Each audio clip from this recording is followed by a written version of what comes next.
안녕하세요. 오늘은 과학책 74, 75쪽 식물을 이루는 세포는 어떻게 생겼을까요에 대해서 배워보겠습니다. 지난 시간에 게임을 통해서 식물은 뿌리, 줄기, 잎, 꽃, 열매란 요소들이 함께 모여서 식물을 이루고 있다는 것을 익혔습니다. 그런데 그런 각 구성 요소들은 모두 세포로 이루어져 있습니다. 그 세포들이 뿌리 역할을 수행하게 하고 줄기 역할을 수행하게 하고 잎, 꽃, 열매 역할을 알아서 수행하면서 식물의 생명을 유지시키는 것입니다. 어떻게 세포들이 그런 일들을 착착 나누어서 수행하게 하는 것일까요? 궁금하죠? 오늘은 그 비밀을 알게 됩니다. 그건 세포 안에 작은 조직들이 나누어서 각자 자기 할 일들을 하고 있기 때문입니다. 그 조직들이 자기 일을 부지런히 수행하면서 함께 협동하고 생명을 키워가고 있는데 오늘은 그 모습을 직접 눈으로 확인해 볼 수 있습니다. 또한 세포 안에는 식물에게만 특별히 존재하는 조직도 있습니다. 세포벽이란 조직인데 이것도 눈으로 확인해 보겠습니다. 그럼 신비한 세포 속으로 출발해 보겠습니다.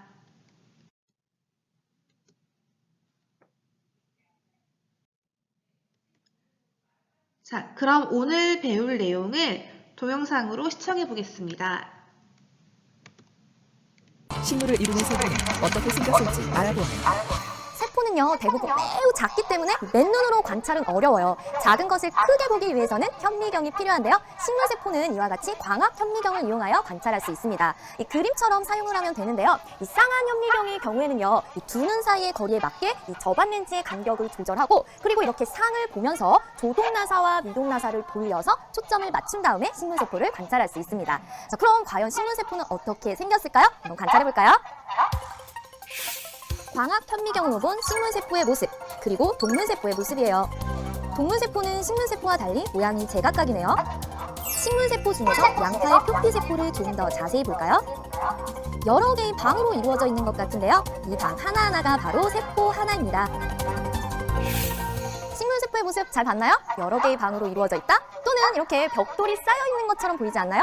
그리고 각 세포별로 모양이 조금씩 다른데요. 그리고 각 세포마다 이렇게 점이 있어요. 그런데 이때로는 이 점을 더 뚜렷하게 보기 위해서 이렇게 붉은색으로 염색을 하기도 합니다. 그럼 이 점은 무엇이고 또 세포는 어떤 부분으로 이루어져 있는지 하나의 세포를 좀 더 확대한 그림을 보면서 알아보도록 해요. 자, 바로 이렇게 생겼는데요. 이 점이 바로 핵입니다. 자, 그리고 각 세포마다 여기 이렇게 막이 있는데요. 이것을 세포막이라고 하고요. 이 세포막 겉에는 벽이 있죠. 이것을 세포벽이라고 하는 거예요. 자, 이렇게 식물세포는요, 바로 세포벽과 세포막으로 둘러싸여 있고 그 안에 무엇이 있다? 핵이 있는 구조로 이루어져 있다라고 할 수 있어요. 자, 그럼 각각의 부분이 어떤 역할을 하는지도 알아보도록 해요. 자, 먼저 핵은요, 각종 유전 정보를 포함하고 있고 생명 활동을 조절해주는 중요한 역할을 합니다. 자, 그럼 세포막은요, 세포 내부와 외부를 드나드는 물질의 출입을 조절해주는 역할을 하고요. 이 세포벽은요, 세포의 모양을 일정하게 유지시키고 세포를 보호하는 역할을 하는 것이죠. 자, 그렇다면 동물세포도 식물세포와 같은 모양일까요? 비교해볼게요. 자, 비교해보니까요, 식물세포, 동물세포가 있어요. 먼저 공통점부터 찾아보세요. 찾았나요? 그럼 확인해볼게요. 자, 첫 번째, 핵과 세포막이 있어요. 공통점이죠. 그리고 크기가 매우 작아서 맨눈으로는 관찰이 어렵습니다. 그리고요, 크기와 모양이 다양하고 그에 따라 하는 일도 다르다라는 공통점이 있어요. 자, 그럼 이번에 차이점이요. 차이점은 식물세포에는 있지만 동물세포에는 없는 것 발견했죠? 무엇인가요? 바로 이 식물세포는 세포벽이 있지만 동물세포는 없습니다. 그럼 왜 식물세포에만 세포벽이 있을까요? 그건요, 바로 동물에게는요, 튼튼한 뼈가 있는데 식물은 뼈가 없잖아요. 뼈도 없는데 이 세포벽마저 없다면 물렁물렁하고 불규칙적인 세포가 자라서 일정한 형태를 유지하지 못하고 쓰러져 버리겠죠. 그래서 식물은요, 뼈 대신에 스스로 자신의 형태를 유지할 수 있는 새로운 방법인 세포벽이 생기게 된 것이에요. 생각해보면요, 그래도 일단 이런 뼈대가 없더라도 벽돌이나 또는 레고 블록을 이렇게 쌓으면 어떻게 되나요? 쉽게 무너지지 않고 형태를 잡을 수 있잖아요. 그와 같은 원리라고 생각하면 됩니다. 이렇게 식물은요, 스스로 몸을 지지하기 위해서 튼튼한 세포벽이 발달해 있다는 것 이제 알겠죠? 자, 그럼 여기서 셜록 홈스가 알아낸 식물의 첫 번째 비밀, 식물세포. 무엇으로 구성되어 있다? 핵, 세포벽, 세포막으로 구성되어 있다. 꼭 기억하는 거예요.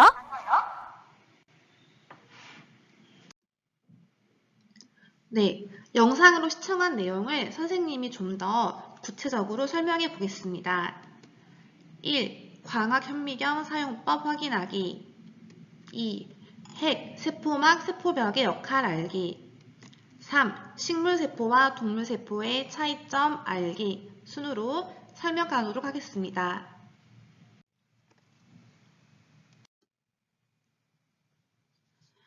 1. 광학현미경 사용법 확인하기. 먼저 5학년 때 배운 광학현미경 사용법에 대해서 짧게 다시 확인하는 시간을 가져보겠습니다. 복습하는 마음으로 가볍게 들어보세요. 원래는 여러분들이 직접 세포를 관찰해 보면 굉장히 신기할 텐데 온라인 수업이어서 영상 시청으로 대신하겠습니다. 첫 번째, 회전판을 돌려서 배율이 가장 낮은 렌즈가 가운데 오도록 합니다. 낮은 배율부터 시작해서 점차 높은 배율로 올라가는 것이 좋습니다. 왜냐하면 무엇을 관찰할 때 전체 모습을 보고 그중 일부분을 확대해 나가야지 내가 보고 있는 부분이 어디를 확대한 것인지 알 수 있기 때문입니다. 예를 들어 여러분이 새 집으로 이사를 가게 될 때 각 방의 구조를 보기 전에 집의 외관을 먼저 본 뒤에 방에 들어가서 살펴보는 것과 같은 원리입니다.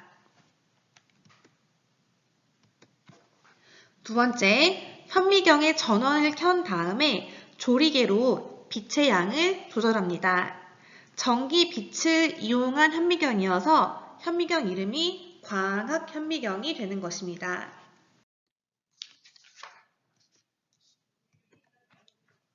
세 번째, 영구 표본을 재물대의 가운데에 구성합니다. 영구 표본은 5학년 때 배웠을 거예요.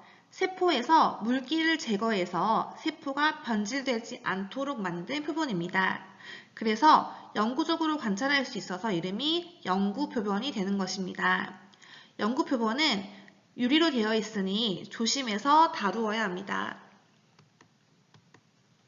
네 번째, 옆에서 보면서 조동 나사로 재물대를 올려 영구 표본과 대물렌즈의 거리를 가장 가깝게 합니다. 그래야지 유리로 된 표본이 렌즈에 부딪혀 깨지지 않습니다.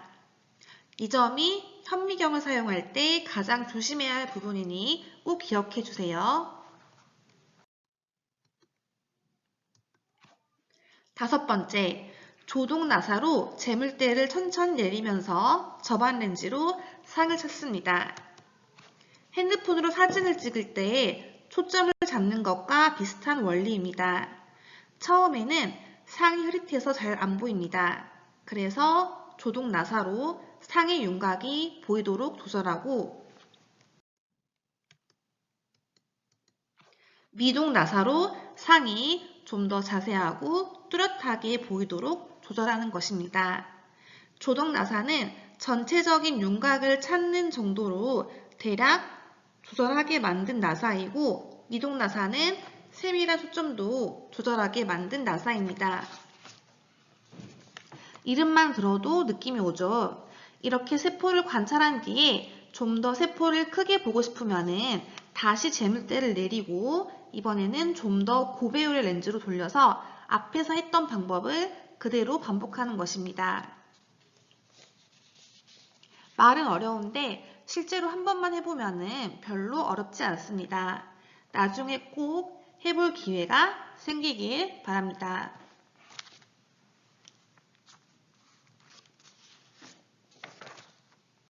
자, 이번에는 문제를 풀어보겠습니다. 현미경으로 양파 표피를 관찰하였더니 오른쪽과 같이 보였습니다. 자, 아래에 있는 그림이죠. 이를 보다 또렷하게 보려고 할 때 사용해야 하는 부분은 무엇일까요? 지금 보기가 1번, 2번, 3번, 4번이 있는데 세포를 좀 더 또렷하게 보기 위해서는 3번에 조동나사와 미동나사를 이용해서 재물대를 조정해 줘야겠죠. 정답은 3번이 됩니다.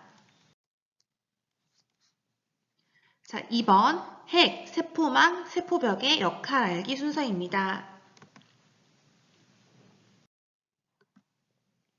본격적으로 세포 속을 살펴보겠습니다. 자, 너무 작아서 우리 눈으로는 볼 수 없는 세포 속의 모습입니다. 그래서 현미경을 통해서 살펴본 세포 속 모습을 살펴보겠습니다. 모든 생물은 세포로 구성되어 있습니다. 세포마다 크기와 모양은 같을까요? 다를까요? 세포마다 크기와 모양은 다릅니다. 이렇게 양파처럼 벽돌같이 생긴 세포도 있고요. 다음 강낭콩의 뿌리털처럼 털같이 생긴 세포, 그 다음 소나무의 꽃가루처럼 동글동글 공 모양의 세포 등 모양도 가지각색이고 크기도 다 다른 세포들이 있습니다. 물론 한 역할도 다 다릅니다. 그 중에서 오늘은 현미경을 통해서 가장 뚜렷하고 관찰하기 좋은 양파의 표피세포를 살펴보려고 합니다. 양파의 표피세포는 마치 벽돌을 쌓아놓은 모양입니다. 양파의 표피세포는 다른 세포와 모양은 다른데 사실 그 안에 있는 조직들은 다른 식물세포와 같습니다. 핵, 세포막, 세포벽이 있습니다. 세포들 중 하나를 확대해서 살펴보겠습니다. 자, 여기 이렇게 양파 표피세포에 여러 세포가 있는데 이런 세포 하나를 확대해서 살펴본 게 오른쪽 그림에 있는 모습입니다. 세포 안에는 핵, 세포벽, 세포막이 있습니다. 이 점이 신기합니다. 모든 식물세포들은 핵, 세포벽, 세포막이 들어있는데 어떤 세포는 뿌리 역할을 하고 어떤 세포는 줄기 역할을 하고 어떤 세포는 잎의 역할을 할 수 있을까요? 자, 그 신비는 바로 여기 가운데 있는 핵에 있습니다. 이 핵에 따라서 어떤 세포는 뿌리가 되기도 하고 어떤 세포는 줄기가 되기도 하고 이렇게 역할이 달라지는 것입니다. 자, 핵은 각종 유전 정보를 포함하고 있습니다. 핵은 각종 유전 정보를 포함하고 있으며 생명활동을 조절해줍니다. 눈으로 볼 수 없을 만큼 작은 세포 안에 들어있는 더 작은 핵에서 각 세포들이 하는 일을 정해주고 세포들은 이 핵의 명령에 따라서 역할들을 나누어 받고 각자 자기 일들을 수행하는 것입니다. 마치 그 핵들끼리 연락을 하는 것처럼 우리 집은 물을 흡수하는 역할을 할게. 너희 집은 광합성의 역할을 해줘. 이런 식으로 연락을 주고받고 그 핵들이 자기 세포 안에 있는 조직들을 움직여서 일을 하게 되면 그 각각의 세포들이 모여서 식물의 뿌리, 줄기, 잎, 꽃, 열매를 만들어내는 식인 셈이죠. 자, 이런 식으로 핵이 각 세포가 하는 일들을 결정하는 총지휘자라고 보면 됩니다.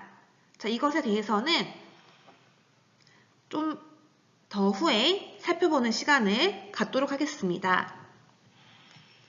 자, 두 번째로 세포막은 세포 내부와 외부를 드나드는 물질의 출입을 조절해 줍니다. 말로만 들으니 어렵죠? 직접 세포막이 하는 일을 눈으로 확인해 보겠습니다. 그럼 이해가 쉽습니다. 자, 이것도 좀 더 후에 살펴보겠습니다. 다음 세포벽은 이름처럼 벽의 역할을 합니다. 세포의 모양을 일정하게 유지시키고 세포를 보호합니다. 세포벽은 식물세포에만 있습니다. 그래서 식물은 뼈가 없어도 쓰러지지 않고 꼿꼿하게 서 있을 수 있게 됩니다. 자, 핵에 대해서 선생님이 대강 설명했는데 좀 더 자세히 알아보겠습니다. 핵이 하는 두 가지 중요한 일은 각종 유전 정보를 포함하고 있다는 것과 생명활동을 조절하는 일입니다. 유전 정보란 부모의 체질, 성격이 자식에게 전해지는 것입니다. 그래서 소는 송아지를 낳게 되지 강아지를 낳지 않는 것입니다. 핵에 이런 유전 정보가 없다면 어느 날 소가 고양이를 낳을 수 있습니다. 그러면 정말 이 세상은 혼돈의 세계가 되겠죠. 두 번째로 생명활동을 조절합니다. 이 부분이 정말 신기합니다. 하나의 핵 안에 수십억 개의 세포 작용을 조절하는 정보가 있습니다. 이 부분은 좀 더 자세한 설명을 들어보도록 하겠습니다. 인간의 세포는 평균 60조 개라는 많은 수로 이루어져 있습니다. 머리카락에서부터 눈, 손톱, 발톱은 물론이고 우리의 몸을 지탱해주는 골격까지 인간은 최초의 세포 하나에 들어있는 정보를 통해 모든 정보가 만들어집니다. 대체 세포 안에 어디에 그러한 엄청난 정보가 들어있어서 팔, 다리, 장기까지 우리의 모든 부분을 만들어낼 수 있는 걸까요? 오늘은 생명체의 모든 정보를 담고 있는 작지만 강력한 친구, 세포 속에 들어있는 세포핵과 그 안에 들어있는 정보를 담고 있는 DNA에 대한 이야기를 궁금한 S와 함께 알아보도록 하겠습니다. DNA는 아버지와 어머니로부터 반반씩 물려받은 정보들로 구성되어 있으며 이들이 가지고 있는 정보들이 마치 설계도와 같은 역할을 하게 되는데요. 이 정보를 바탕으로 우리 몸에 있는 모든 세포와 기관들을 만들 수 있게 되는 것이죠. 대체 이 DNA가 무엇이길래 고작 1마이크로미터밖에 안 되는 작은 공간 안에 60조 개나 되는 모든 정보를 다 담아낼 수 있는 걸까요? 비밀은 바로 DNA가 우리의 정보를 담는 그 방법에 있습니다.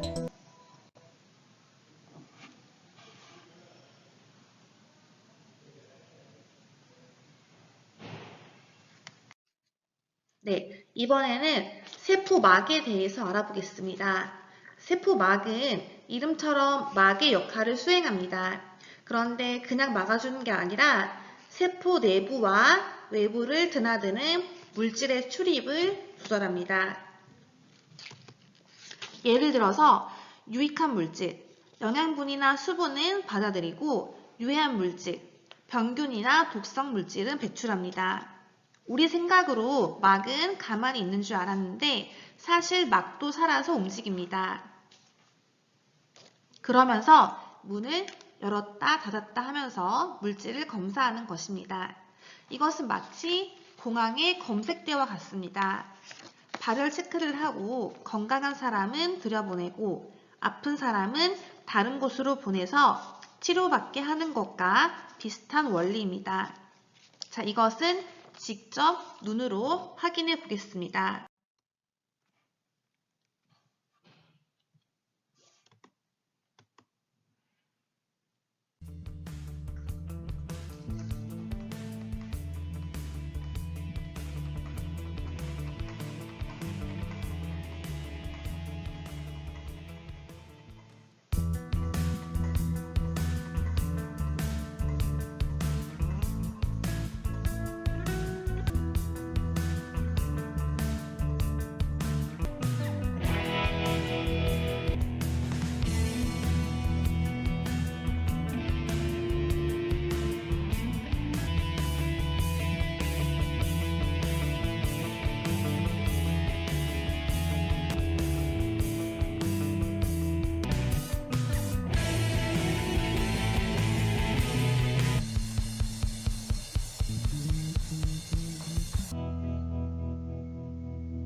자, 이번에는 세포벽에 대해서 알아보겠습니다. 세포벽은 세포의 모양을 일정하게 유지시키고 세포를 보호하는 역할을 합니다. 마치 사람의 뼈와 같은 역할을 합니다. 이 부분이 식물세포가 동물세포와 다른 점입니다.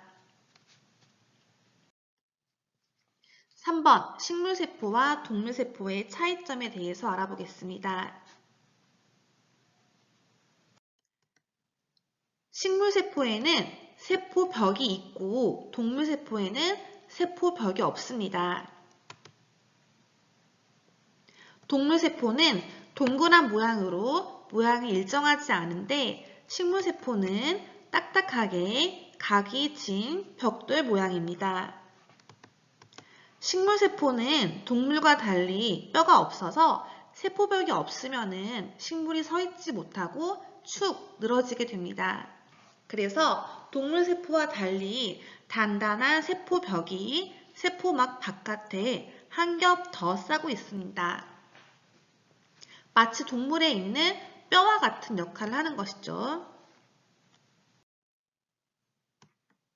자, 머리를 식힐 겸 재미있는 상식을 알아보겠습니다. 세포는 모두 크기가 작아서 현미경으로만 볼 수 있을까요? 자, 이렇게 질문하면은 눈치가 빠른 학생은 답이 아니라는 걸 알겠죠? 네, 달걀이나 개구리 알과 같이 맨눈으로 볼 수 있을 정도로 큰 것도 있습니다. 개구리 알은 개구리 알 한 개가 세포 한 개입니다. 달걀 한 개도 세포 한 개입니다. 자, 그런데 이 노른자 자체가 핵이 아니라 달걀을 보면은 노른자에 이렇게 검은 점이 있는 거를 본 친구들이 본 적이 있을 거예요. 바로 이 검은 점이 핵이고 나머지 노란색과 이 하얀 물질들은 다 주변을 둘러싸고 있는 영양 물질입니다. 하지만 대부분의 세포들은 현미경으로 보아야 할 정도로 작다는 것을 알아두시길 바랍니다. 자, 오늘 배운 내용을 정리해 보겠습니다. 식물세포는 핵, 세포막, 세포벽으로 구성되어 있습니다. 그중 식물세포에만 있고 동물세포에 없는 것은 세포벽이었습니다. 그럼 오늘 배운 내용을 실험관찰 34쪽에 정리해 보겠습니다.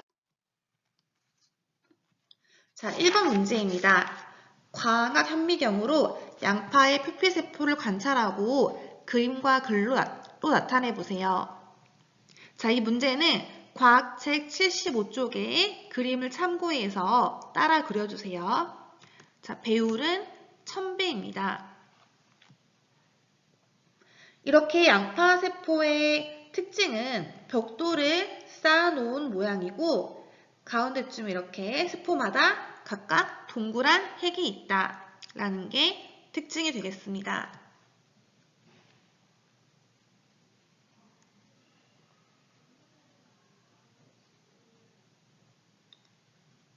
자, 그림을 좀 더 자세히 그릴 친구들은 잠깐 영상을 멈추고 이 그림에 나와 있는 양파의 표피세포를 잘 따라서 그려주세요.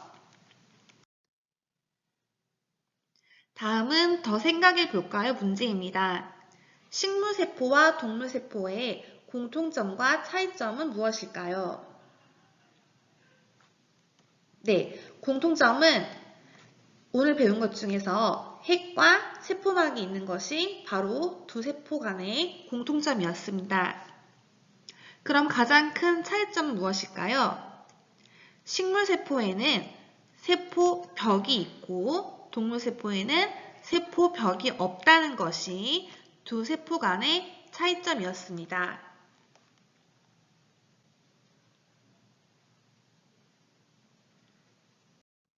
자, 오늘 숙제는 실험관찰 34쪽을 풀고 사진을 찍어 과학 과제방에 올려주세요. 자, 모두 수고하셨습니다.